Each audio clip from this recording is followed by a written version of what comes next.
You spoke to the January 6th Congressional Committee. Have you talked to Jack Smith's investigators? I'm not going to get into that. Okay. Listen, we don't have any evidence indicating that former Attorney General Bill Barr spoke to and cooperated with investigators in the January 6th investigation. However, he is acting pretty suspicious, and if I were to speculate and bet money on it, he's been cooperating with investigators. With that said, let's hear more of what he had to say. When you do look at the indictment, do you think it's something you would have brought? As a legal matter, I don't see a problem with the indictment. I think that it's not an abuse. The Department of Justice is not acting to weaponize the department by proceeding against the president for a conspiracy to subvert the electoral process. The government has assumed the burden of proving that. The government, in their indictment, takes the position that he had actual knowledge that he had lost the election and the election wasn't stolen through fraud. And they're gonna have to prove that beyond a reasonable doubt.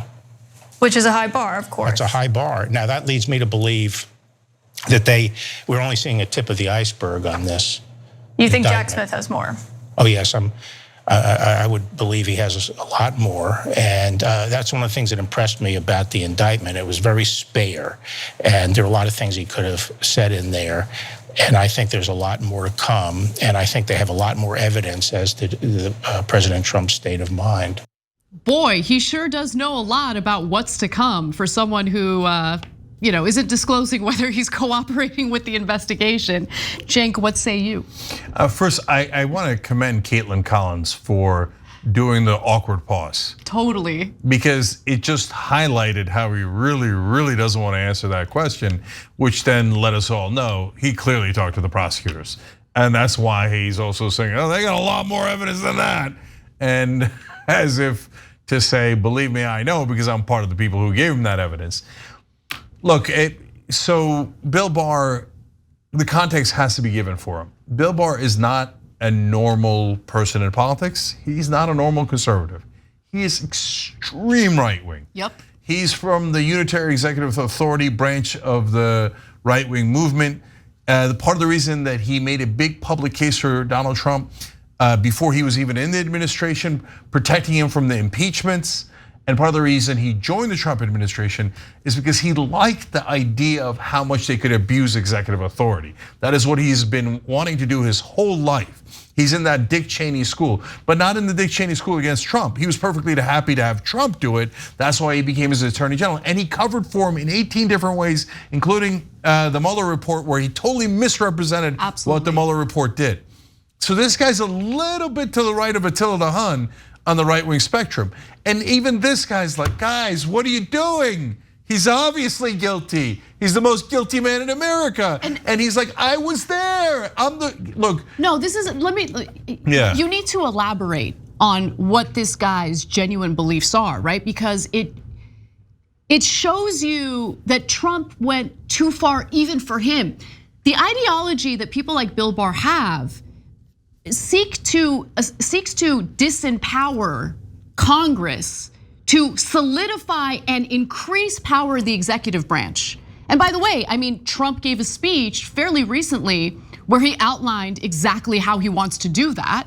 And so given that Trump wanted to pull this stunt in essentially overturning the results of the election in order to remain in power, you would assume that someone like Bill Barr would want to provide cover for him, but Bill Barr is not providing cover for him, which shows you that, and remember, he's very close to Trump, he's his attorney general, and he is willing to go against Trump in a very public way after providing cover for him throughout Trump's administration. With that said, go ahead, Cenk. Yeah, so look, guys, this also shows you why the unitary executive theory is insanity and very dangerous. Because the two guys who have been in government recently that are most in favor of it are Bill Barr and John Bolton. And that's why they went to go work for Trump in the first place, because they thought this is the one guy who could execute the unitary executive. Then they come to work for him and they realize, oh my God, this guy's a lunatic. And we don't want him having that power.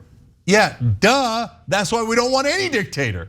Because you don't get to pick Bill Barr doesn't get to pick the dictator, John Bolton doesn't get to pick him.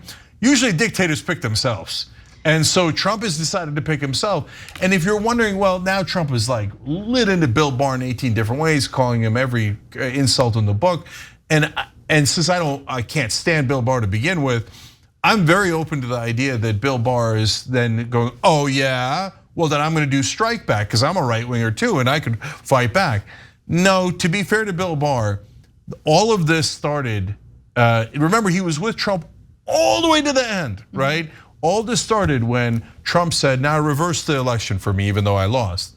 And Bill Barr's like, well, look, I want you to have tons of power. I want any president to have tons of power. I want you to be able to ignore Congress, but we're not gonna ignore elections, are we?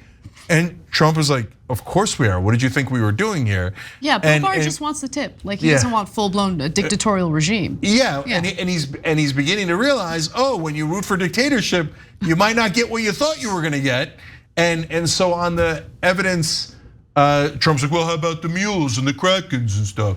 And he's like, Mr. President, that evidence is, I can't say the full word here, but BS. And he said the real thing. He's like, it's not remotely true. The Justice Department checked 100 times over. We want you to win, but you didn't. Now, Barr also stated that, he doesn't. So during this interview with Caitlin Collins, he notes that at first he was willing to kind of give Trump the benefit of the doubt when he seemed to believe that he actually won the election, that it was stolen from him, but he quickly reversed that generosity toward Trump. Let's watch this video. Do you think he knew that he lost the election? Do I personally believe that?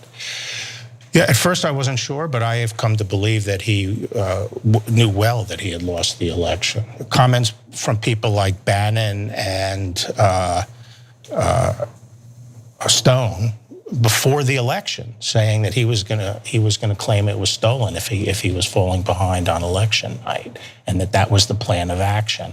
I find those statements very troubling.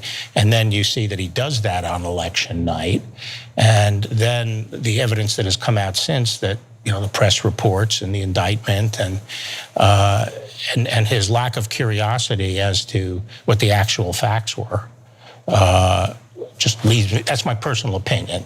That's my personal opinion, and we'll see if the government can prove it beyond a reasonable doubt. Now, that is his personal opinion, something that you should absolutely keep in mind as I share with you the fact that he would potentially still be willing to vote for Trump if he were the Republican nominee for the 2024 election. Caitlin Collins asked him about it, and he said, quote, I will have to wait to see what the situation is, and I will pick my poison at that point. Because he hates the Democrats and he hates Joe Biden. And so these guys, I mean, look, to be fair to them, if it turned out that the Democratic candidate was a complete criminal, and then I had to stomach voting for a Republican like Ted Cruz, I would be talking about picking your poison too. And it would, so I get that perspective. He really, really, really wants to vote for a Republican, but the guy is definitely a criminal. And he definitely tried to overthrow our democracy and do a coup. Bill Barr was at the scene of the crime. I mean, he was right there when they determined for sure that there was not fraud in the election. Trump knew that with absolute certainty and went to try to steal the election anyway. So, look, guys, last thing on this is, in any real world, there is no question. I mean, he says, we'll have to see. That's my personal opinion. What's the opinion? There's fake electors. They signed a document that's and handed it into Congress. It's an absolute crime. They were not the real electors. It's not even close. Did Donald Trump order it? Of course he ordered it. Who else ordered it? Was it Hugo Chavez? Was it Walter Mondale? No, of course Trump ordered it. And now his last line of defense is he's saying, my lawyers made me do it. And he's throwing Rudy Giuliani and John Eastman under a bus. By the way, the world's worst plan. Because I think there's only one guy that has it, like maybe 2 to 3 guys, but certainly one of the top guys who could do any kind of damage to Trump is if Giuliani gets on the stand because Trump threw him under the bus and says, yeah, we planned this together and we knew that we hadn't won the election. We were just trying to steal it. And Trump keeps poking that bear, because he pokes every bear, because he'll throw anyone under the bus to try to save his own ass. Yeah. So there's already reporting on that, how he's planning on throwing Giuliani and Eastman under the bus. We'll see how this all plays out. yeah, and he threw Bill Barr under a bus, and he Right. threw Sessions under a bus. By the way, of his 44 cabinet members that he had throughout his 4 years in office, only 4 are supporting him. Only 4 out of 44, because the other 40 saw him in action. They're like, and they went excitedly to go work for him, and then they come out of the building going, no, not him. The guy's a lunatic. The guy's a total lunatic, right? And the MAGA guys are like, nope, don't believe it. I don't believe every single person who has ever had contact with him saying this guy's crazy and a criminal. Thanks for watching The Young Turks, really appreciate it. Another way to show support is through YouTube memberships. You'll get to interact with us more. There's live chat emojis, badges.